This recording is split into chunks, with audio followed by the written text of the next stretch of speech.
అలేఖ్య చిట్టి పికిల్స్ ముగ్గురు అమ్మాయిలు ధైర్యంగా పచ్చళ్ళ వ్యాపారం చేస్తూ సోషల్ మీడియాలో ఎదిగారు.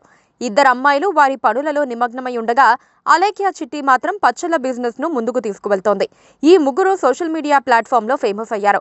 అలా వాళ్ళ పచ్చళ్ళ సేల్ కూడా పెరిగింది. అదే విధంగా నెగటివ్ కామెంట్స్ కూడా ఎక్కువైపోయాయి.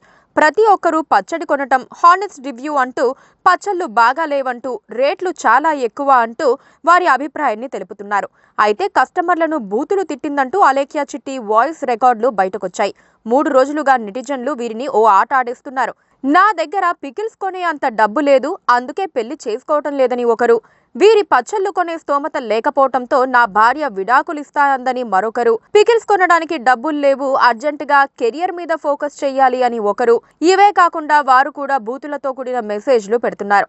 అలేఖ్య చిట్టి పికిల్స్ వ్యవహారంలో ఐపీఎస్ ఆఫీసర్ సజ్జనార్ జోక్యం చేసుకోవాలని కొంతమంది అడుగుతున్నారు. కస్టమర్లను బూతులు తిడుతూ వాయిస్ మెసేజ్ పెట్టిన అలేఖ్య చిట్టి పికిల్స్ యాజమాన్యంపై చర్యలు తీసుకోవాలని సజ్జనార్ ని ట్యాగ్ చేస్తూ ట్వీట్లు చేస్తున్నారు.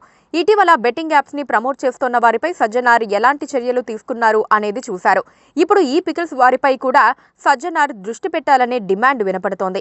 ఈ ముగ్గురిలో ఒకరు సినిమా పాటలకు డాన్స్ చేస్తూ అప్లోడ్ చేసిన వీడియోలు ఇప్పుడు ట్రెండింగ్ లోకి వస్తున్నాయి. ఆ వీడియోని వెతికి మరీ నెటిజన్లు పోస్ట్ చేస్తున్నారు. దీంతో వీరు మరింత పాపులర్ అయ్యారు. ఆ అమ్మాయి మాత్రం తమకు ఎలాంటి ఇబ్బందులు ఎదురవుతూ ఉంటాయి అనే విషయాన్ని తెలిపారు. వారు మాట్లాడిన తీరును బట్టి మేము సమాధానం ఇచ్చాము. కాకపోతే పొరపాటున ఒకరికి వెళ్లాల్సిన మెసేజ్ ఇంకొకరికి వెళ్లటం వల్ల ఈ ఇబ్బంది తలెత్తిందని చెప్పారు.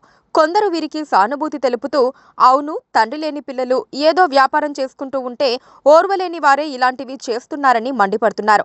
వీరిని పొగుడుతూ కూడా మెసేజ్లు పెడుతున్నారు. Please subscribe to KTV Telugu. KTV Telugu. KTV Telugu. KTV Telugu channel.